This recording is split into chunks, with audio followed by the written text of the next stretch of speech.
अस्सलाम वालेकुम रहमतुल्लाह। आपका अपना दोस्त डॉक्टर मुश्ताक अहमद, नई जगह के और नया केस, आज का नया दिन। तो ये जो शहजादा देख रहे हैं, आज इसकी उम्र जो है एज इसकी 20 दिन हो गई है, लेकिन जब से ये पैदा हुआ है बेचारा, कभी तो इसको मोशन लगे, कभी इसको डुभारी होगी, कभी ये माँ का दूध नहीं पी रहा, कभी ये बैठ जाता है, इसको उठाना जो है वो मुश्किल हो जाता है। और स्पेशली जो इसका मालिक है वो कट्टे से भी ज़्यादा परेशान है, क्योंकि सबसे ज़्यादा जो मेहनत करता है, जो लव करता है, जो प्यार करता है, वो इसका मालिक, जो इसको सुबह से लेकर शाम तक इसको और इसकी माँ को कभी चारा डाल, कभी इसको पानी पिला, कभी साए में कर, कभी धूप में कर। और ये सारी मेहनत क्या होती है कि ये शहजादा, ये छोटे जो हैं, ये बड़े जवान होंगे तो आगे जाके ये हमारा एसिड, हमारा ये असासा ये बनेंगे।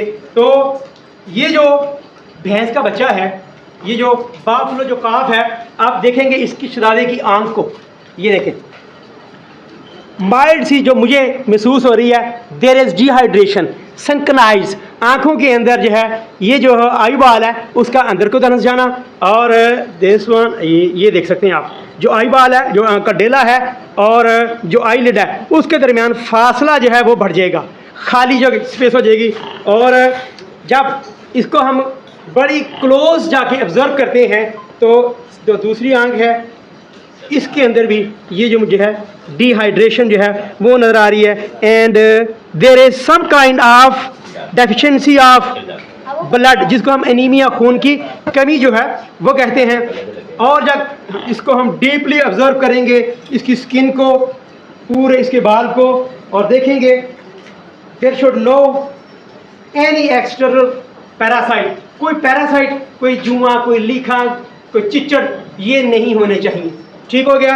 अब जो कंप्लेन दे रहा है ये शहजादा, अब देखेंगे ये, और ऐसे गाय के बच्चे या भैंस के बच्चे जो पैदा हुए, ओके ठीक थे, फर्स्ट क्लास, लेकिन दूसरे दिन क्या हुआ, जो ये नाड़ू है यहाँ नीचे, ये दिखा रहे हैं जी, दिस वन, ये मैं हाथ लगा रहा हूँ। अब ये शहजादा कह रहा है मुझे हाथ ना लगाए, क्योंकि ये बता रहा, ये जो है शहजादा दर्द महसूस कर रहा है। और यहाँ से मजीद मैं देखूंगा, एक तो उसके अंदर पस पड़ी हुई है, पीप पड़ी हुई है, दिस इज कॉल्ड नेवल इल, जिन्होंने कहते हैं धुनी दी इन्फेक्शन। ठीक है, ये देखिए, ओहो, ये अब मैं देखूंगा आया ये इन्फेक्शन है, ये मैं दबा रहा हूँ, वो अंदर को चला जाता है। तो देखेंगे, ये देखें, मैं लेके जा रहा हूँ, ओहो, this one, this is called hernia. ये चला गया जी अंदर सारा का सारा, ये मेरी सारी उंगलियां अंदर चले गई हैं, ये दिखा रहे हैं जी उंगलियां मेरी, ये सारी की सारी अंदर चले गई हैं। ये देखें, जो भरा हुआ था, उभरा हुआ, ये जो मैश में नजर आ रहा था, ये सारे का सारा ये पेट के अंदर चला गया। ये देखें, ओहो, दिस इज कॉल्ड हर्निया। ये हर्निया का रिंग जो है यहाँ पे, ये देखें, ये डोंगरियाँ मेरी, ये मैं अंदर लेके जा रहा हूँ, ये सारे का सारा अंदर चला गया। ये देखें, ये जो बाहर को प्रोट्रूडिंग आउट जो पोर्शन था, ये देखें, ये चला गया अंदर। तो ये देखें, ये साफ हो रहा है जी, ये जो है। तो ये एक तो दिस वन, एक नेवल एल, दूसरा हर्निया, और तीसरा वो गाय का बच्चा, भैंस का बच्चा जिसको मोशन लग जाएंगे। ये देखें, ये देखें, ये लगा हुआ है, ये देखें वाइट, और ये क्रीमी कलर का जो है ये दिखा रहा है, ये यहाँ, ये देखें। और हालांकि जिस तरह माशाल्लाह, ये देखें इसका जो कद है और इसकी जो वेल है, माशाल्लाह बहुत प्यारी नस्ल है। ये आगे जाके इंशाल्लाह बहुत अच्छा सान जो है ये बन सकता है। बट ये छोटी छोटी मिस्टेक, जब आपका बच्चा पैदा हुआ गाय का या भैंस का, उसको मोशन नहीं लगना चाहिए। जो नीचे वाली तुनी, ये जो है अम्बिलिकल कॉर्ड जो है, ये जो है ये नाड़ू, जिसको हम कहेंगे नाड़ू जो है, आपने क्या करना है, जिस दिन ये पैदा हुआ, एक्टिव हो गया, माँ का दूध पी लिया, तो आपने उसी वक्त 2 इंच ऊपर से छोड़ के वही गांठ लगा लेंगे किसी भी साफ सुथरे जो धागा लेके, और नीचे से काट देंगे। काटने के बाद आपने इसके ऊपर जो है वो ओविडीन वो आपने सोल्यूशन लगा देना है, एंटीसेप्टिक। अब इसको इन्फेक्शन, नेवल इल या जॉइंट का मसला आगे जाके नहीं आएगा।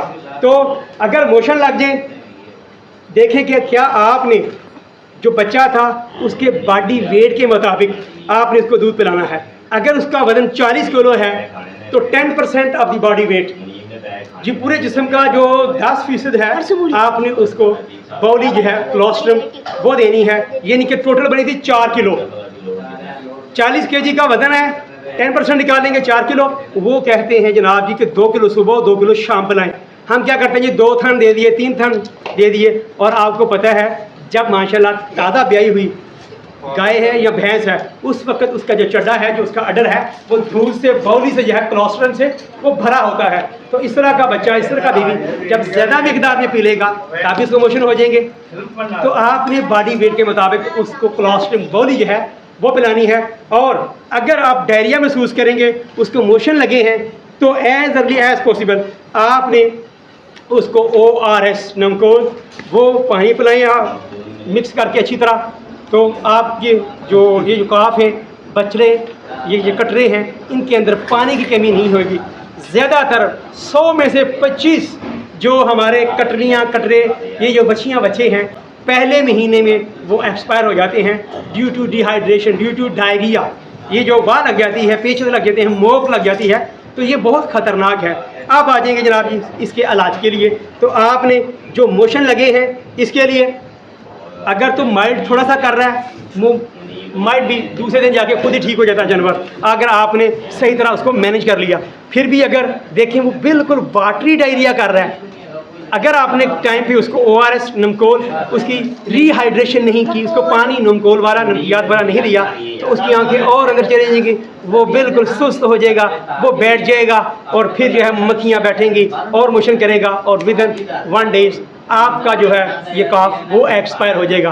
तो आपने ORS वाला पानी साफ़ सुथरा देना है, बॉडी के मुताबिक दूध छोड़ना है।